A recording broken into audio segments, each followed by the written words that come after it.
अस्सलामुअलैकुम। टेला न्यूज़ की स्क्रीन से मैं हूं गुलनखेज़ अख्तर और प्रोग्राम है टेक इट इजी, एक बार मुस्कुरा दो। मेरे साथ मौजूद है मेरी को एंकर सुमेरा मिर्ज़ा और हमेशा की तरह तरले खान साहब। हमारे साथ आज भी दो मेहमान हैं। मेरे पहले मेहमान, आप उन्हें मुख्तलिफ हवालों से जानते हैं।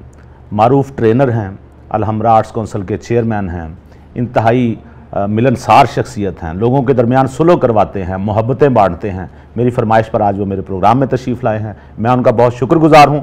तशरीफ़ लाते हैं जनाब कासिम अली शाह साहब।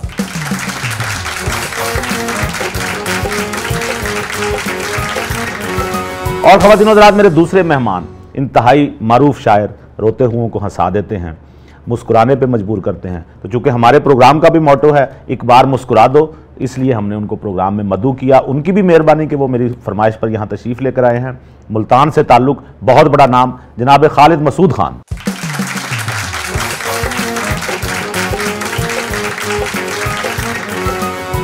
सर बहुत शुक्रिया आपका खालिद मसूद साहब, आप तशरीफ़ लाए। आपकी मोहब्बत है। और मैं लोगों को कहता होता हूँ कि खालिद मसूद साहब जितना संजीदा रहते हैं, काश इतना संजीदा रह के मैं भी मिजाज तख्लीक कर सकूं। इतनी संजीदगी आप में कहाँ से आई कि शेर आप कह रहे हैं दुनिया लोट पोट हुई जा रही है, आपके चेहरे पे फुल मैं वैसे आपको सही बात बताऊँ ना, तो देखें नखेज़, ऐसे होता है कि पहले ख्याल आता है, हाँ, बंदा उस ख्याल पे मुस्कुराता है, ठीक है। फिर ख्याल को आप कलम बंद करते हैं, उसको 2-3-4 बार कम से कम आप ठीक करते हैं, ठीक है, 2-4 बार दोहराते हैं। आप ईमानदारी से बताएं कि इतनी बार एक ख्याल को जब आप खुद अपने आप को दोहरा लेते हैं, आपको हंसी आनी चाहिए। बिल्कुल ठीक कहा। ये ऐसे ही है जैसे एक लतीफ़े को 10 दफ़ा सुन के हम अगर मुझे 10 दफ़ा लतीफ़ा सुनाए, मैं उसको जूते मारूंगा बजाय हंसने। तो मुझसे आप एक्सपेक्ट करते हैं कि मैं अपना शेर मतलब 405वीं दफ़ा भी सुनाऊं तो उस पर साथ मुस्कुरा रहा हूँ। नहीं, लेकिन सर ये तो है ना, सामने ऑडियंस मुस्कुरा रही हो तो चेहरे पे मुस्कुराहट आ और वो जाती देख के खुश हो जाता है, दिल खुश हो जाता है। लेकिन सर अगर महफिल चेंज हो तो फिर तो महफिल चेंज, देखें महफिल चेंज के बारे में वो ये कहते हैं कि लतीफ़ा और शेर कभी पुराना नहीं होता अगर सामईन नए हो। हाँ जी, तो सामईन को हंसना चाहिए ना, मैं तो वही पुराना हूँ ना। क्या बात है। अच्छा सर, मैंने ये देखा, पहली बात तो ये कि आपके जो सामईन पुराने भी हैं, हमें भी आप जो शेर सुनाते हैं पुराने भी, हमारे चेहरों पर भी वैसे ही मुस्कुराहट आती है। नंबर 1।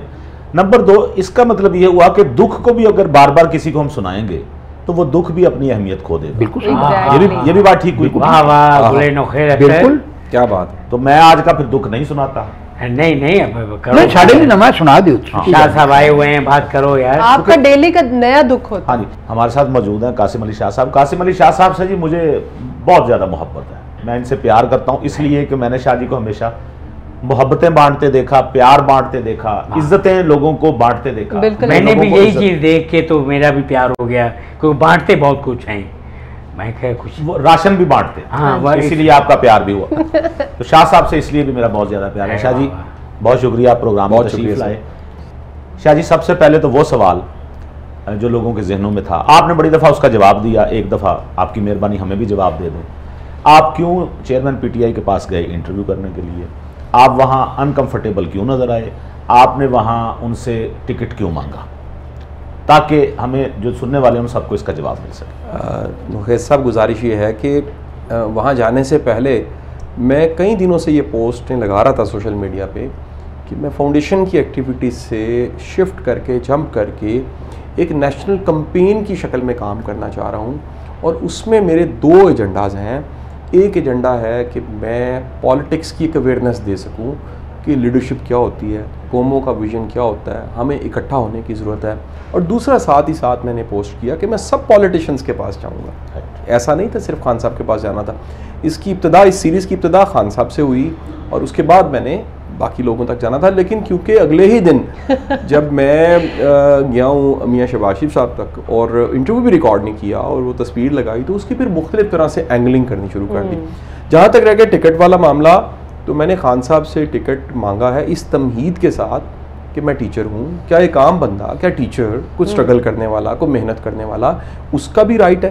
क्योंकि मुहावरतन भी। दूसरा सर, पूरी मार्केट में परसेप्शन तब भी ये थी और आज भी ये है कि सिर्फ और सिर्फ पैसे वाले और हाउसिंग सोसाइटी के मालिक और इंडस्ट्रियलिस्ट वो सब के सब वो टिकट ले सकते हैं। तो मैं तो रिप्रेजेंट कर रहा था यूथ को। तो मेरा सवाल ये था कि यूथ में से एक स्ट्रगल करता हुआ बंदा जो टीचर है, क्या वो टिकट ले सकता है? और ऑब्वियस है कि वहाँ बैठे जो लोग मौजूद थे उनको इससे तकलीफ थी। खान साहब के साथ मेरा कोई इख्तलाफ नहीं, और खान साहब की अगर मैं समझ लीजिए कि मेरा कोई इख्तलाफ हो भी तो वो मोहब्बत से हो सकता है इख्तलाफ, बिल्कुल ऐसे ही जैसे आप मेरे से इख्तलाफ करते हैं। शाह जी अगर आज फैसला कर देते हैं, आज इलेक्शन हो जाते हैं जी सर, तो वैसे सवाल तो ये पिछले दिनों बात हो रही थी कि ये सवाल शामी साहब कह रहे नहीं पूछना चाहिए कि आप किसको वोट देंगे, वोट एक अमानत है। जी सर। तो ये तो आप देंगे तो तब उसके बाद हम नहीं ना पूछेंगे। बिल्कुल सही। लेकिन अभी आपका ज़हन किस तरफ है?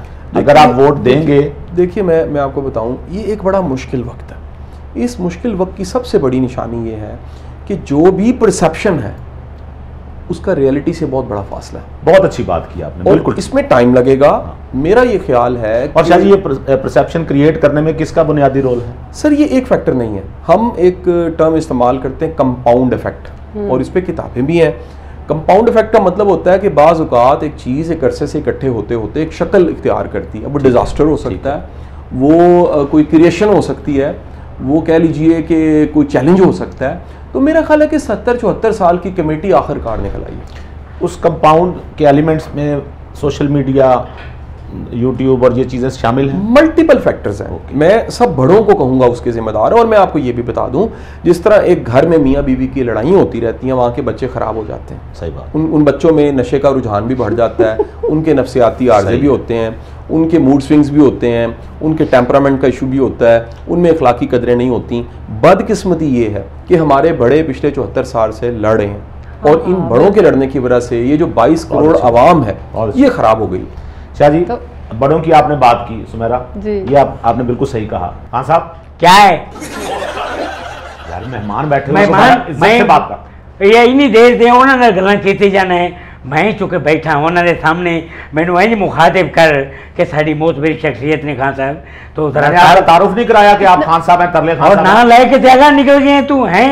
क्या करता जो थोड़ा से होता, अल्फाज की गुफ्तगू होती, कोई बहस होती, कोई दर्जात दिए जाते। जो आपने हरकत की है ना खान साहब, क्या नहीं चल रहा कि मैं आपको फांसी लगा दूं। शाह साहब मेरे घर के पोर्शन में ही रहते हैं, इनको चूंकि निकाल दिया हुआ है तो किराया वगैरह मैं नहीं लेता इनसे, खाना वाना इनको वहीं डाल देते हैं, यानी पेश कर देते हैं। इन्होंने क्या किया, पिछले कुछ महीने से इन्होंने रट लगाई हुई थी कि मैं अकेला हूं, मेरी शादी करा दी जाए। और 4 इनकी बीवियां फौत हो चुकी हैं। अब इस उम्र में, अच्छा मैंने अखबार में इश्तिहार दिए, इधर उधर देखा, कुछ लोगों से रब्ता किया, एक खातून मिली जिनकी एज कुछ थोड़ी सी ज्यादा थी। उनको मैंने इनकी शक्ल दिखाई, उनके घर वालों को, उनकी भी कोई मजबूरी होगी, कोई बददुआ होगी उसे। उन्होंने भी कहा चलो ठीक है, हमें ये कबूल है। इनको मैं लेके गया, उस घर में लेके गया, उन्होंने खाना तैयार किया। इनकी डिमांड थी कि जी मुझे भी साथ ले जाएं। अच्छा जदीद दौर है, मैंने कहा चलें आप भी लड़की देख लें और लड़की भी लड़का देख ले। मेरे मुंह में खाल। वहां पे लेके गए हैं, इन्होंने देखा, इन्होंने कहा हाँ ठीक है खातून पसंद है, बात हो गई, मिठाई वगैरह खा ली, उठ के जाने लगे तो उसके सर पे हाथ रख के कहते हैं खुदा हाफिज बेटा। ओए काका मेरी गल सुन, तेरा कसूर है। वो कैसे? जदों मैं वो कुड़ी वेले वधिया वहां, मेरा हाथ उहदे सिर ते जा रहा थी तो मेरी बांह फड़ लेंदा। मैं गाना पिक्चराइज कराना था आपको, बांह फड़ लेंदा यार। तेनू गाने याद ने, जो एक्सीडेंट हुआ है याद नहीं? इतनी जल्दी आपने उसके सर पे हाथ रखा, मुझे तो पता नहीं चला आप हरकत क्या करने लगे हैं। यार अनजाने में नहीं पता चला कि ये वही अच्छा अब भी हो सकता है। अब मैंने इनसे कहा मैं बात करता हूँ उनसे, कोई ऐसी बात नहीं है, हरकत आपसे हो गई है। नहीं मैं शर्मिंदा हूँ बहुत ज्यादा कि सब में मैं अपनी होने वाली शरीक हयात दे सिर ते प्यार दे के आ गए। अच्छा अब वो शरीक हयात होगी, आप शरीक वाहियात हो जाएंगे। इतना ही है ना। वो काका मुझे शाह साहब ने गल करन दे, क्योंकि बिजनेस मेरा आप चाहते हैं ये आपका रिश्ता करवाएं वहाँ। ऐसी बात कर रहे हो? बात क्या करनी है? मुअज़्ज़ज़ आदमी कारोबार की बात। मुअज़्ज़ज़ आदमी रिश्ता नहीं करवा सकता। और यार तू अपनी छिंज पा के बैठ गए। सब आप करवा सकते हैं इनका रिश्ता। तुम्हारा इन्हों चुप करवा। आपको लगता है इनका रिश्ता हो सकता है? नहीं इनका रिश्ता हो सकता है। क्यों नहीं हो सकता? क्यों मेरा की रक्षा खराब हुआ है? चाहिए बिल्कुल हो गई है। 1000 वीरानों में डायने फिर रही। हाँ। अच्छा पूछें जी, क्या पूछें? शाह साहब जी जी, आप एक बहुत बड़ी शख्सियत हैं जी, बहुत रुतबे पे हैं। देखें उदासी का एक कोई निज़ाम होता है, उसे दुरुस्त किया जाता है, वो तो हो जाएगा बाद में शादी वादी का, मगर मैं पहले अपने पैरों से खड़ोना चाहना वहाँ। अभी आप क्या है हाथों के बल खड़े हैं? मैं पैरों पे ही हूँ, मगर बात का एक तसलसल बनाया जाता है। तो सलसल बनाए ना है शाह साहब, बात ये है कि मैं पैरों से खड़ो जावा तो फिर उधर जाऊँगा। पहले ये है कि मैं जो भी काम करता हूँ परवान नहीं चढ़ता। इतना अच्छा गायक हूँ, गायकी घराने से ताल्लुक़ है, शाम 88 घराने से है, बताया ये पहले तो नहीं बताया। बता भी दे तो कौन सा उन्होंने यकीन करना। अच्छा ठीक है, शाम 88 को घराना होता नहीं हाँ शायद। जी 84 4 जमा कर ले, कोई नहीं। 84 है पाजी साहब किताब वाले लगते नहीं मैनू है। खैर शाह साहब, आप मेरे लिए कोई ऐसा कुछ करें कि मेरा कारोबार रातों रात ऊपर जाए। हाँ जी। जहाँ जाता हूँ फंक्शन पे गा गा के मत बज जाती है, कोई वेल ही नहीं होती।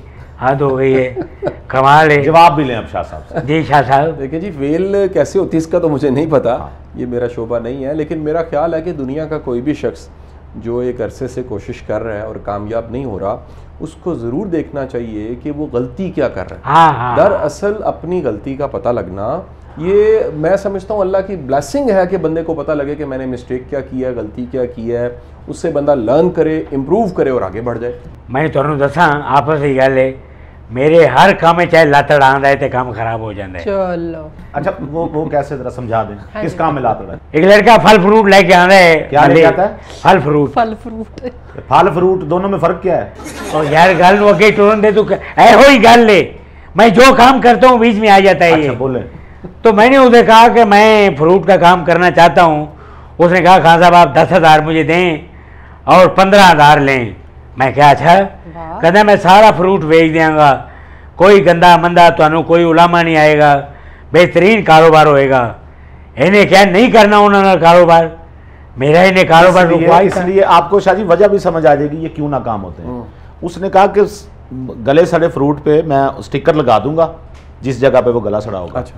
तो वो आपका निकल जाएगा। तो ये उस 2 नंबर काम के लिए मान गए, यही है इनकी नाकामी की वजह। कहते हर हैं- 2 नंबर काम पे आप यार 2 नंबर काम जहीन है वो। सबज जो है ना, सबज सेब लेता है, उस पर रेड लाइट जलाता है, वाह। रात को बेचता है वाह। और सारे बेच के आ जाते ये जो हैं। रेड लाइट आपने आज पहनी हुई है ना, यार- इसकी वजह भी हमें बता दें जो आप ये कुर्ता पहन के। यार, मैं ये बताऊं, क्या बात है। बड़े मियाँ साहब से एफिलिएशन शो कर रहे हैं रिसेंटली, जो उनकी पिक्चर वायरल हुई है ना उसकी वजह से। अच्छा वाह। मियाँ नवाज शरीफ की बात हो रही है। जी जी जी अरे नहीं नहीं, है तो ग्रीन, लाइट लाल लगी है। हाँ वाह वाह वाह, ये सेब वाले ने लाइट की हुई है। वाह, क्या वाह, बात क्या है। बात है। खालिद वाह। मसूद साहब ये ऐसे ऐसे कपड़े पहनते हैं। पिछले दिनों ये फुल्ला वाली कुर्ती पहन के आए हुए थे क्या जो आपको तंग भी थी।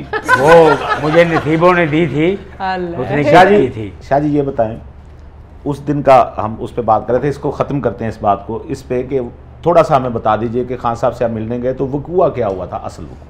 मैंने बताया जी कि मेरा जो बुनियादी मकसद था वो तो सब लीडर से मिलना था। ठीक है। सबको रिकॉर्ड करना था, सब के पॉइंट ऑफ व्यूज़ को जानना था। ठीक है। और एक सीरीज़ में रिकॉर्ड करके उसके बाद एक कंपेन की शक्ल देनी थी कि आइंदा दिनों में अगर इलेक्शन होते हैं और मुल्क आगे बढ़ता है तो वो सारी यूथ हमारी वो देखे कि हमारे लीडर्स के विजन क्या हैं। और इस शक्ल में इब्तदा हमने खान साहब से कर मतलब लिया, आप चाहते थे कि कंपैरिजन लोग कर सकें। कंपैरिजन कर सकें, उनके पॉइंट ऑफ व्यू को जान सकें। और इसमें खान साहब से जब हमने इसका आगाज़ किया तो मैं खान साहब का बुनियादी तौर पे बताऊं तो मैं फ़ैन हूँ। ठीक है। आपको जो मेरी उसमें कई लोगों ने बॉडी लैंग्वेज को भी क्रिटिसाइज़ किया, वो सबसे पहले नून लीग ने किया, ये भी मैं आपको बता दूं। वो पीटीआई ने क्रिटिसाइज़ नहीं किया। वो नून लीग का कहना था कि ये एक ओबीडियंट स्टूडेंट के तौर पे मौजूद है खान साहब के सामने। मैं बड़ा अदब करता हूँ उनका, मैं सब लीडर्स का ही अदब करता हूँ। ठीक है। लेकिन खान साहब को तो हमने तब्दीली के नाम पे वोट भी दिया। अब उसके बाद वहाँ बैठे जो मौजूद लोग थे उनके लिए इनसिक्योरिटी थी कि एक शख्स जो वारद हुआ है अचानक और वहाँ टिकट कौन भी कौन बंद। बैठा हुआ था? वहाँ पर पीटीआई के वही लोग थे जो इस वक्त पीटीआई में नहीं है। हाँ जो शुक्र पीटीआई है, घरों में छोड़ है। गए, शुक्र है, शुक्र। जिन्होंने प्रेस कॉन्फ्रेंसेस की हैं। और मेरा ये कहना भी था, आप कमाल देखिए कि मेरे जो 2-3 अहम बातें जो बाद में मैंने कहीं भी और वो इन्हीं लोगों ने ट्रोलिंग करवाई, वो उसमें से एक बड़ी बात ये कहनी थी कि खान साहब के करीबी लोग जो हैं वो ठीक नहीं हैं। ये मेरी ऑब्जर्वेशन थी। और शाह जी आपने किताब का उन्हें कहा कि इन्हें जरूर थोड़ी थोड़ी चखते रहा करें। नहीं, मैंने ऐसा इसमें नहीं आपने कहा। जहर मिलाया हुआ था। नहीं, नहीं, बिल्कुल भी ऐसा नहीं था। मैंने किताब दी और उसमें एक खुशबू लगी हुई थी। और आप भी कभी दफ्तर आते हैं जी, तो जी, आप कहते हैं तो आपको पता है मुझे खुशबूआत पसंद है। बिल्कुल। तो वो भी एक उन्होंने एक इल्ज़ाम लगा दिया ट्रोलिंग करने वालों ने कि जी मैंने कोई जहर लगाया हुआ है और वो खान साहब को मारने की कोशिश है। अच्छा, इसमें इंटरेस्टिंग बात यह है कि मेरे 2 स्टैंड्स थे इसके बाद जी। मेरा एक तो कहना ये था कि खान साहब जो हैं वो बड़े लीडर हैं और उनका एक विजन है। असल में मैं जो कह रहा था उस वक्त सुनने को कोई तैयार नहीं था और ये बातें मेरी ऑन रिकॉर्ड मौजूद है, लेकिन उनके साथ के लोग ठीक नहीं हैं और ये फिर वक्त ने साबित किया। सो मेरा ये कमाल है कि उसके बाद ये साबित हुआ कि वो सब के सब जो हैं वो छोड़ के जा चुके हैं, जो बड़े उस वक्त करीबी थे और बड़ी जल्दी छोड़ के चले गए। चलें अब जो छोड़े हैं या देर से जिन्होंने छोड़ा, ये वो लोग थे जो फर्स्ट लेयर थी, जो खान साहब के बिल्कुल करीब थे उन सब ने छोड़ दिया। और दूसरा मेरा कहना ये था कि बड़े मुल्क के जो मामलात होते हैं उसमें फ्लेक्सिबिलिटी चाहिए होती है। बिल्कुल। और ये बात में खान साहब ने खुद भी कहा, उनकी अपनी एक वीडियो आई जिसमें उन्होंने नेल्सन मंडेला को कोट किया, जिसको मैंने भी उस दिन कोट किया कि आपको अगर सोसाइटी को आगे लेके जाना है तो उसमें दरगुजर चाहिए, उसमें बर्दाश्त चाहिए। और मेरा ख्याल है कि ये टाइमिंग की बात थी, शायद खान साहब ने जब ये कहा टाइम आउट हो चुका था, उससे पहले ये प्रैक्टिकली कर देना चाहिए था कि मिल के बैठ के, ये सबका मुल्क है, ये सब जमातों का मुल्क है, आपका मुल्क है, सबका मुल्क है। नुकैस साहब मैं पूछना चाहूँगी, शाह साहब ये बताएं उसके बाद फिर आप किसी और पार्टी के लीडर के पास गए या फिर इसके बाद इतनी ट्रोलिंग हुई? अच्छा, मैंने सिर्फ अभी खान साहब के पास गया था, नेक्स्ट डे परवेज़ इलाही साहब को मैंने रिकॉर्ड किया। अच्छा और शाम को, उसी शाम को मैं मियाँ शहबाज शरीफ साहब को मिला, प्राइम मिनिस्टर थे उस वक्त। और उसके बाद ये क्योंकि ट्रोलिंग स्टार्ट होगी तो मैं रुक गया। अच्छा, ये भी एक बड़ी आसानी थी। नुकैस साहब जानते हैं कि मेरे इनके उस्ताद सीनियर्स हमारे इकट्ठे हैं, ऐसे हैं जिनके हम बड़ा अदब करते हैं, बड़े नाम है। मैंने सबसे मुशावरत की कि ये एक ऐसा मतलब एक कह लीजिए चैलेंज मेरे लिए आ गया जो इससे पहले इससे मिलता जुलता चैलेंज नहीं आया था। तो सबका कहना था कि आप खामोशी के साथ बैठ जाएं, सब्र करें, इंतजार करें, एक वक्त आएगा जो आपने कहा है और जो सच है वो खुद ब खुद सामने आ जाएगा। लेकिन एक बात है सुमेरा कि इस दौरान मैंने शाह साहब से मेरी मुलाकातें रहीं, मैंने इस दौरान शाह साहब के मुंह से कोई नाजेबा लफ्ज़ नहीं सुना। नेवर। मैंने सारी ज़िंदगी इनके मुंह से साफ़ सुथरे लफ्ज़ सुने। और ये एक ऐसी शख्सियत है, शायद मैं तो मिसालें देता हूँ, लोग जो कुछ मर्जी कहते रहे, मैंने चूँकि आपको करीब से देखा है इसलिए मेरी राय की अहमियत होगी, क्योंकि मैंने आपको करीब से देखा है। मोहब्बतें बांटते हैं। मुझे आपकी बात से याद है कि एक सियासी लीडर है, मैं नाम नहीं लूँगा, कोई उससे मेरी गुफ्तगू से अखज़ कर ले तो अलहदा बात है जी। तो उस बात हो रही थी, तो उन्होंने जब पार्टी छोड़ी तो उन्होंने मुझसे मुल्तान में कहा कि मैंने वो अब छोड़ दिया। तो मैंने अखज़ कर ली है। मैंने सिर्फ ये कहा, मैंने कहा देखें आपने पार्टी छोड़ दी है, कोई मसला नहीं है, पॉलिटिक्स में होता रहता है। लेकिन शुरफा का एक वतीरा ये है कि जब आपस में मियाँ बीवी तलाक हो जाए तो अपनी जो अज़वाजी ज़िंदगी जो किस्से हैं वो गली और मोहल्ले में खड़े होकर बयान बिल्कुल। तो मैंने फिर उन्हें एक वाक़या सुनाया। मैंने कि एक जो कहते हैं फोक विजडम जी, तो बद्दू ने अपनी बेगम को, अपनी बीवी को तलाक दे दिया, अहलिया को। तो कोई शर्पसंद भी होते हैं, वो आ गया, उसने कहा जी अपनी बीवी को क्यों तलाक दी है? उसने कहा मेरी अभी तलाक कतई नहीं हुई, तो मेरी तलाक अभी रजू भी हो सकता है, तो इसलिए मैं अभी तुम्हें उसके बारे में कुछ नहीं बता सकता। खैर वो जब 3 माह गुजर गए, तलाक कतई हो गई, तलाक हो गई, जब वकूफ़ पजीर वो फिर आ गया। उसने आके जी अब तो बताओ तलाक क्यों हुई? उसने कहा देखें ये खातून जवान है, इसकी दोबारा भी कहीं शादी हो सकती है, तो मुझे इसके बारे में गुफ्तगू नहीं करनी। अच्छा, वो उसकी खातून की शादी हो गई, वो ऐसा शर्पसंद था, मतलब वो फिर पीछे लगा रहा, फिर आ गया, आके कहता जी अब उसकी शादी होगी, अब बताएं। उसने कहा वो किसी की इज्जत है, उसके बारे में क्या बात है। तो ये जो बद्दू की बात सुने, ये बेसिकली फोक विजडम है कि जब आपके तल्लुकात ख़राब हो जाएं तो पहली बात ये कि अच्छे ज़माने की गुफ्तगू को पसे पोश डालकर ख़राबियाँ सरेआम बयान नहीं करते।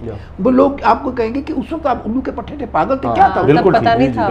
तो ये जो अच्छा बाकी रहेगी जो टॉलरेंस है, टॉलरेंस इस मुआशरे में मतलब बिल्कुल ख़त्म हो गई है। शाह साहब तो लोगों को मोटिवेट करते हैं, आपने भी कभी किसी को मोटिवेट किया? वो एक शेर याद आ गया। अच्छा जी। कि हमने उसको घंटों मोटिवेट किया। वाह। हमने उसको घंटों मोटिवेट किया, तब जाकर मोटी ने अपना वेट किया। हमने उसको घंटों मोटिवेट किया, तब जाकर मोटी ने अपना वेट किया। मैंने उसने मेरे अब्बे को पोल पुले के अंडर एस्टिमेट किया। वाह। अच्छा, वो मुझे एक और चीज़ भी याद आ गई है। वो आपने कहा था कि इनकी 4 जो बीवियाँ वो फौत हो चुकी हैं। तो सिर्फ बीवियाँ फौत नहीं होती, बाज़-औक़ात खामद भी फौत होती। तो एक मेरा वो शेर है शाह जी कि उससे शादी जानलेवा हो सकती है। उससे शादी जानलेवा हो सकती है। उससे शादी जानलेवा हो सकती है। समझ रहा हूँ। 6वीं बार वो फिर बेवा हो सकती है। वाह। 6वीं बार फिर बेवा। क्या बात है। ख़ातिन हज़रात, मैं बताता चलूँ कि खालिद मसूद साहब माशाल्लाह जी मेरे शहर मुल्तान से ताल्लुक़ है और हाल ही में इनके लिए प्राइड ऑफ परफॉर्मेंस का ऐलान किया गया है।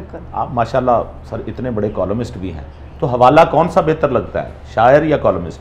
देखें, मैं मतलब जिसे कहते हैं कि आपकी पहली मोहब्बत एक होती है। अच्छा, तो शायरी मेरी पहली मोहब्बत है, दूसरी मोहब्बत है, तीसरी मोहब्बत है। क्या बात है। शायरी मेरा आप यूँ करें एक मोहब्बत और बढ़ा लें तो आप खान साहब के हम पल्ला हो जाए। देखिए शायरी करना मेरा शौक है वाह और कॉलम लिखना मेरा पेशा है। वाह वाह वाह। वाह। सर, अब्बा कहाँ से लब्बा था? ये देखें, अब ये तीन शेर हैं इसमें। अब देखो शाह जी, तीनों अशार में हमारे मुआशरे का एक एक अलमिया है जी जी। लेकिन अब मैं आपको बाद में सोचेंगे तो शुगर कोटेड है। शुगर कोटेड है कि उसका रिश्ता ना होने का बायस उसका अब्बा था। वाह, सब हरियाण थे, उसने ऐसा अब्बा कहाँ से लब्बा था। हाँ, और समझ नहीं आती बत्ती तारे वो किससे बख्शाए। वाह उसकी माँ तो फीडर थी और सूखे दूध का डब्बा था। वाह वाह वाह वाह वाह वाह। उस जगह पर काफी लोग की मन्नतें मांगने पहुंचे।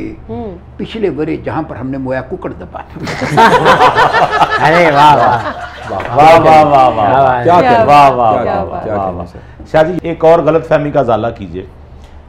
हमने तो ये सुना है कि आप लेक्चर कोई आपसे रखवाना हो, आप बड़े पैसे मांगते हैं। आप कहते हैं पहले मुझे पैसे दें फिर उसके बाद मैं आऊँगा।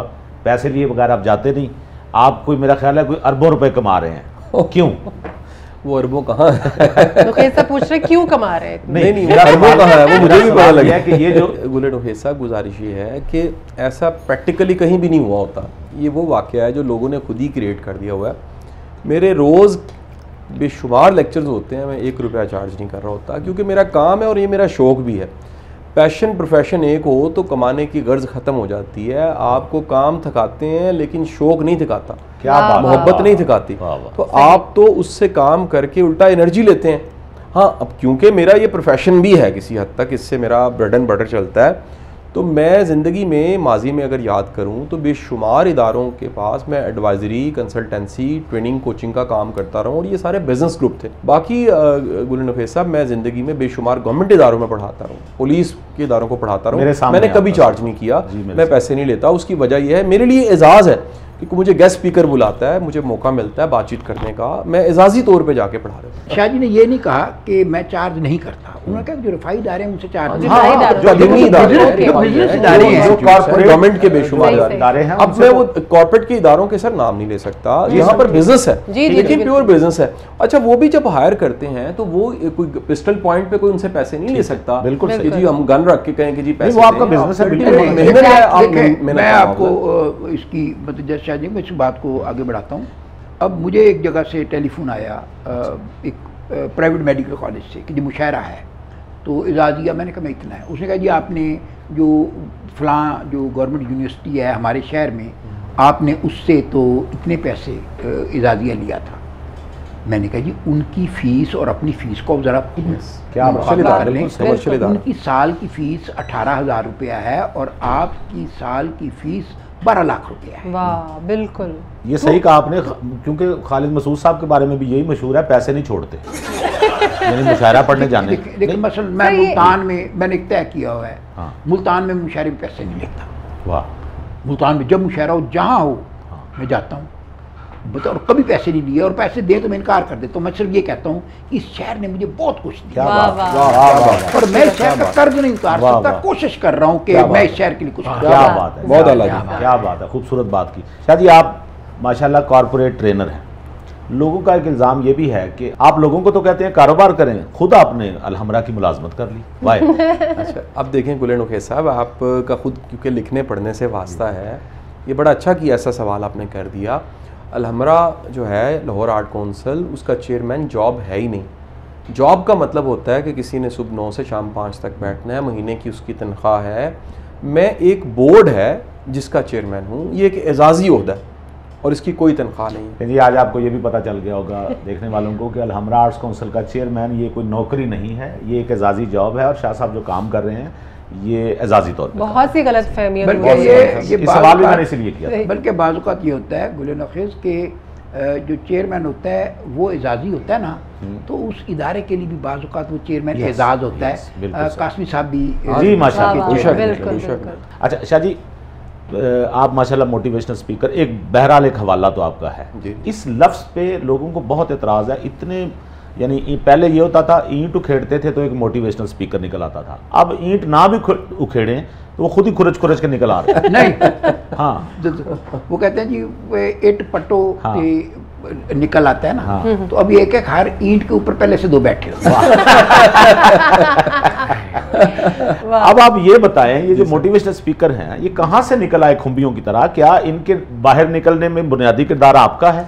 अच्छा नोखे साहब, ऐसा है कि जब भी ये सवाल मुझसे पूछा जाता है, क्योंकि हम तो एक बड़े लाइटर मूड में कर रहे हैं, समटाइम बड़े एक मुश्किल नहीं बड़े लाइटर नोट पूछा जाता है, टेक इट इजी। मैं इसको फिर जवाब ये देता हूँ कि आप कोई भी शख्स जो मेरे सामने यहाँ पर इस वक्त खान साहब बैठे हुए हैं, इतनी बड़ी शख्सियत, कौन? और खान और यार मेरा जिक्र हो रहा है। जी जी शाह साहब शुक्रिया। खान साहब इतनी बड़ी शख्सियत, सलामत और सुमेरा बैठी हुई हैं, आप मौजूद हैं, सर मौजूद है। मैं कहता हूँ कि हम 4 जो लोग, मैं मुझे 5वां शामिल कर लें, कोई 1 दर्जन ट्रेनर्स के नाम बता दें, मैं दावे से कहता हूँ कि नहीं पता होंगे। लेकिन मैं अगर पूछूं एंकर्स कितने हैं तो पाकिस्तान में 1000 एंकर न्यूज़कास्टर्स मौजूद हैं। बिल्कुल सही। मैं कहूं पाकिस्तान में पॉडकास्ट करने वाले कितने हैं? ढेरों। इस वक्त एक पूरी फौज आ चुकी है जो ये प्रोग्राम इस तरह के कर रही है, पॉडकास्ट। तो गुजारिश ये है कि ये एक परसेप्शन है कि ईंट उठाएं तो मोटिवेशन स्पीकर निकल आता है। अब मेरे प्रोफेशन में भी एक चैलेंज है, मैं आपको बताऊं, दुनिया में ये प्रॉपर एक प्रोफेशन है, दुनिया में एक फील्ड है, इवन कि ट्रेनिंग इंडस्ट्री कहा जाता है अमेरिका में।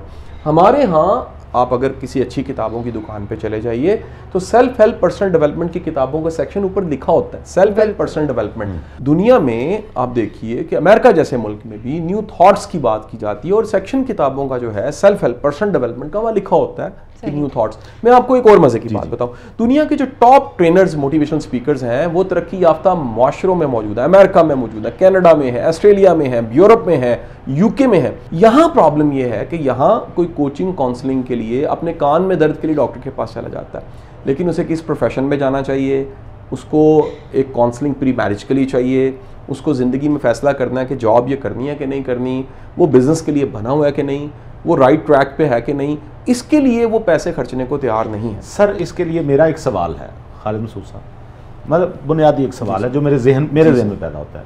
सवाल ये है कि एक शख्स जो DIG के ओहदे पे पहुंचा, क्या वो कामयाब है या उसके पीछे वो उस्ताद जो कच्चे घर में रह रहा है वो कामयाब है? मुझे किसी से सुनने को नहीं मिलता कि अब्दुल सत्तार ईदी एक कामयाब शख्स था। कामयाबी का मेयार हमने पैसा ही क्यों रखा हुआ है? देखिए ये ज़वाल की निशानी है समाज के। आप इसके मुकाबले और मुआवजे में आप फिर हमसाया मुल्क देख लीजिए, अगर वहाँ खान साहब होते तो वहाँ भी क्या मुकाम होता? इनका मुकाम वहाँ भी यही होता। इनका तो अपना मकान नहीं बन सकता, मुकाम कहाँ से बन? ख़वातीन यहाँ लेते हैं एक ब्रेक, और ब्रेक के बाद जब आएंगे तो हमारे साथ एक और मेहमान मौजूद होंगे। खालिद मसूद साहब आपका बहुत शुक्रिया, आपने हमें टाइम दिया, आप हमेशा हमसे प्यार करते हैं, तो आपकी तशरीफ़ आवरी के हम ममनून हैं। आपकी वजह से हमारे प्रोग्राम की रौनक बढ़ी, हमें इज्जत मिली, बहुत मेहरबानी। ख़वातीन यहाँ लेते हैं एक ब्रेक।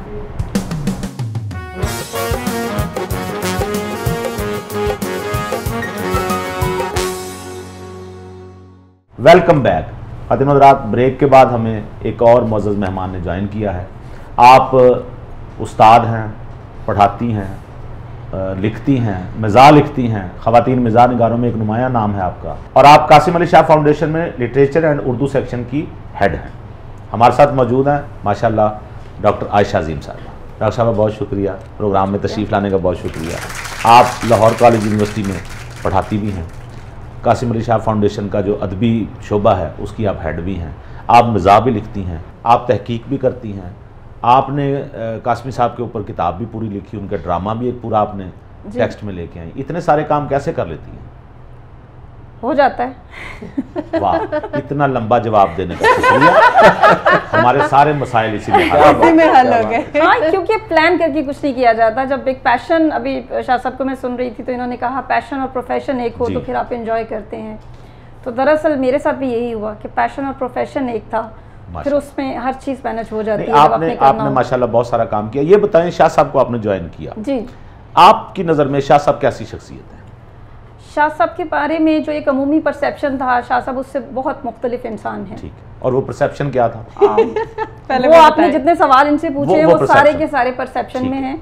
आपने कैसा इनको देखा? और बहुत humble, down to the earth, लोगों से मोहब्बत करने वाले, मेहमानों को, दोस्तों को गले लगाने वाले। आपने डॉक्टर आयशा अज़ीम को कासिम अली शाह फाउंडेशन के लिटरेचर और उर्दू जो सेक्शन है उनकी हेड क्यों बनाया?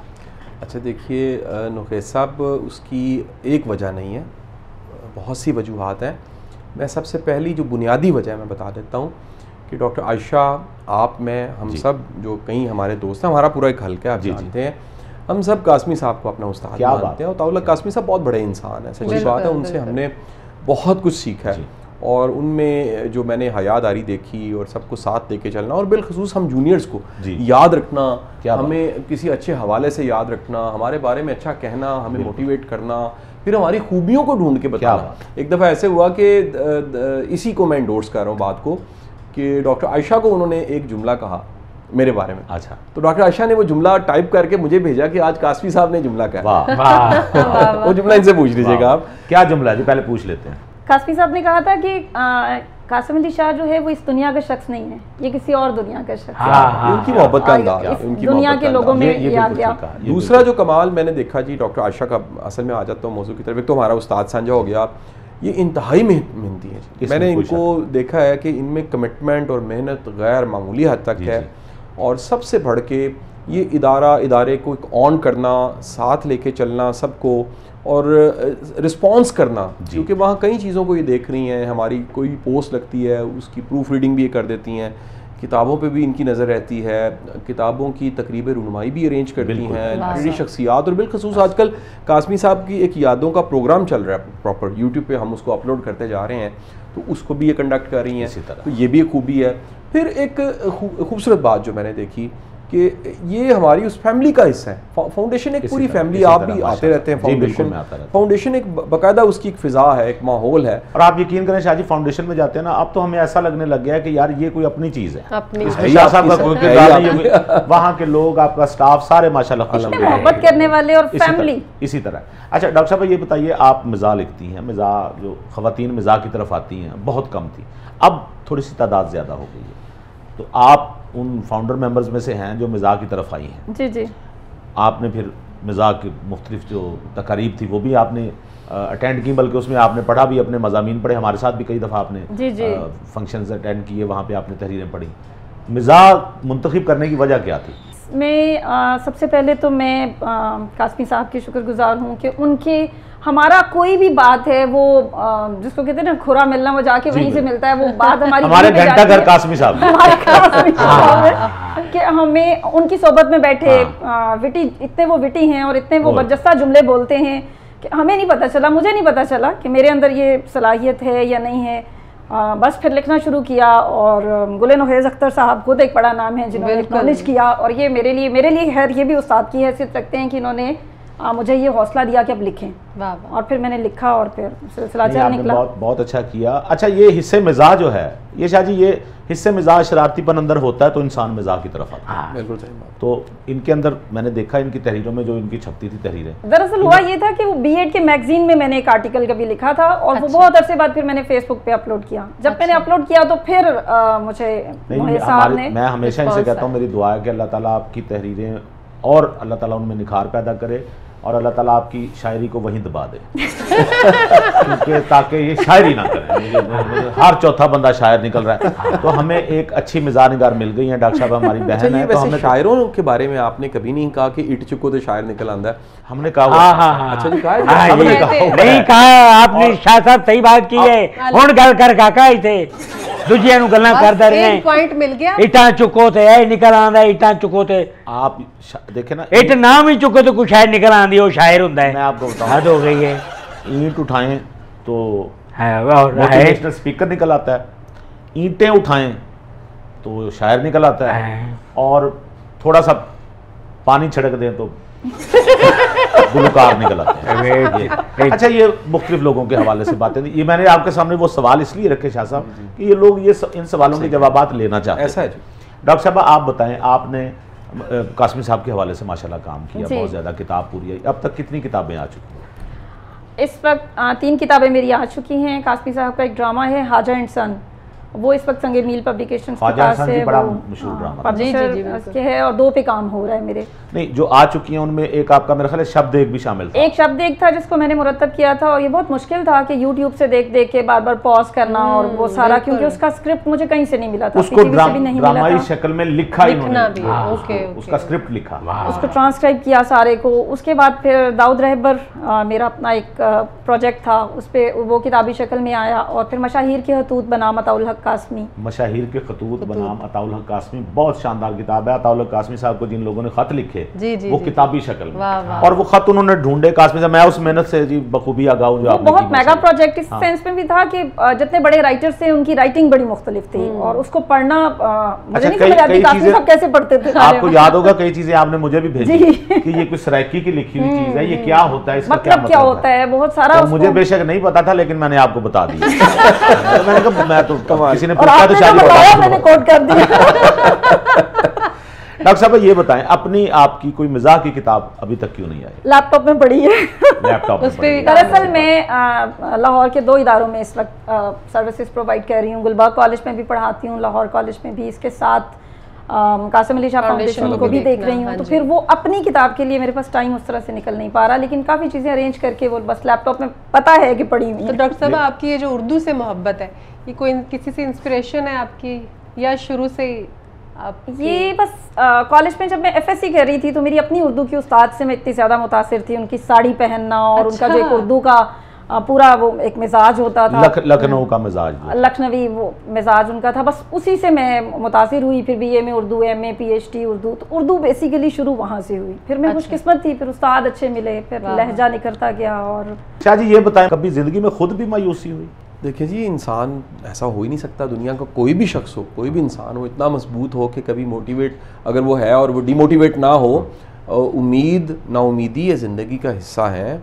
तो आपकी मोटिवेशन कौन बने? एक मोटिवेशन नहीं है जी, मुख्तलिफ वाक़यात हैं। कभी वालिद साहब ने कंधे पे हाथ रख दिया और कहा कोई ऐसी बात नहीं है। वालदा बहुत बड़ी मोटिवेशन है, खुद उन्होंने बड़ी स्ट्रगल की, हमें जिस तरह पाला पढ़ाया, और मैं समझता हूँ कि उनका कभी अम्मी और अब्बू का कमाल है कि उन्होंने हमें यहाँ तक पहुँचाया। इसके बाद ईमान बहुत बड़ी मोटिवेशन है, एक पूरा यकीन होता है कि मैं सच्चा हूँ, मैं ठीक हूँ। आज अगर किसी को समझ नहीं आ रही, कोई ऐसी बात नहीं है, वक्त के साथ समझ आ जाएगी।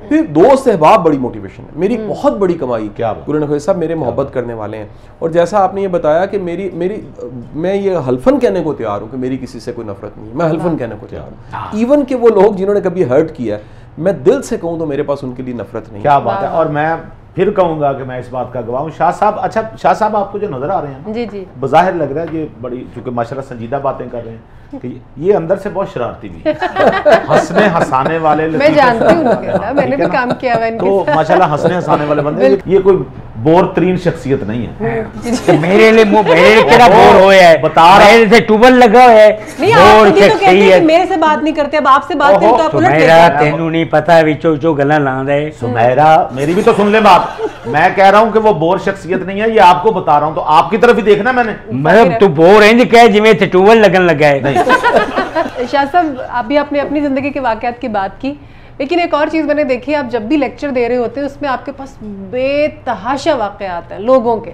अगर आप अपने भी हैं, जी जी आपके अपने भी हैं, डॉक्टर्स को आप लेक्चर दे रहे हैं उससे रेलेवेंट भी आपके पास वाकयात हैं, अगर आप वकला को दे रहे हैं लेक्चर तब भी, टीचर्स को तब भी, तो इतने वाकयात कहाँ से? मैं आपको बताता हूँ, देखिए मेरा ज़िंदगी का सारा जो आगाज़ है वो एक लोअर मिडिल क्लास फैमिली से है। जी जी। और उसमें स्ट्रगल करते करते आप उस स्ट्रगल को तो सोचिए ना, जैसे नुखेज साहब ने बताया कि घर के गैरेज में एक बेंच लेके एक शख्स ट्यूशन पढ़ाने से आगाज़ कर, और ये कल की बात है, 20-25 साल पहले की बात है जी। वहाँ से सफ़र चलते चलते शुरू करते करते आज के दिन तक अगर कोई शख्स पहुँचा है तो कितने तजुर्बात उसकी ज़िंदगी में ऐड होंगे, किस किस किस्म की आंधियाँ चली होंगी, किस तरह के मसाइल उसको सामना करना पड़ा। तो मेरा ख्याल है कि जिसको भी प्लेट में रख के ज़िंदगी और कामयाबियाँ मिली हैं उसके पास तो कोई बताने को नहीं। मैं अगर सुबह से आज शाम तक के हवाल बताना शुरू करूँ, किताब बन जाएगी। इसमें 2-3 फैक्टर्स हैं, एक फैक्टर तो नहीं है। एक फैक्टर तो ये है कि स्ट्रगल, दूसरा फैक्टर है ऑब्जर्वेशन, कि आपने चीज़ों को किस तरह से ऑब्जर्व किया। क्या बात। तीसरी जो बड़ी इंपॉर्टेंट चीज़ है वो नरेशन है, नरेट करना।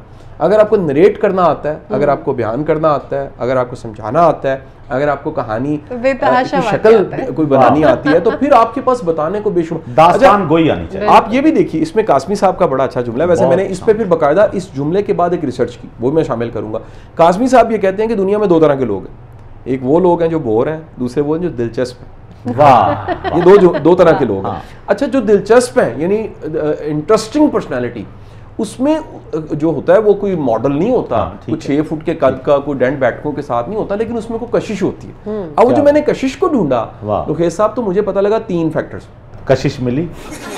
कशिश तो नहीं मिली, लेकिन वो 3 फैक्टर मिल गए। अच्छा। 3 फैक्टर जो मिले वो बाकायदा रिसर्च के बाद आयशा पता लगे कि पहला फैक्टर जो है वो ये है कि ये वो सब लोग हैं जो सबको कबूल करते हैं। जजमेंटल बंदा, हर वक्त परखने वाला, हर वक्त जांचने वाला, उससे लोग मोहब्बत नहीं करते। आपको सबको यकीन कीजिए ये दुनिया बड़ी खूबसूरत है। बिल्कुल सही। मैं ये भी आपको बड़ी ये दावे के साथ दूसरी आज बात कहने लगा हूँ जिस पे आपको गुस्सा आ रहा होता है, अगर आपको तफसील पता लगे कि इस पे क्यों गुस्सा आ रहा है और इसमें ये जो प्रॉब्लम है क्यों है, आपको तरस है।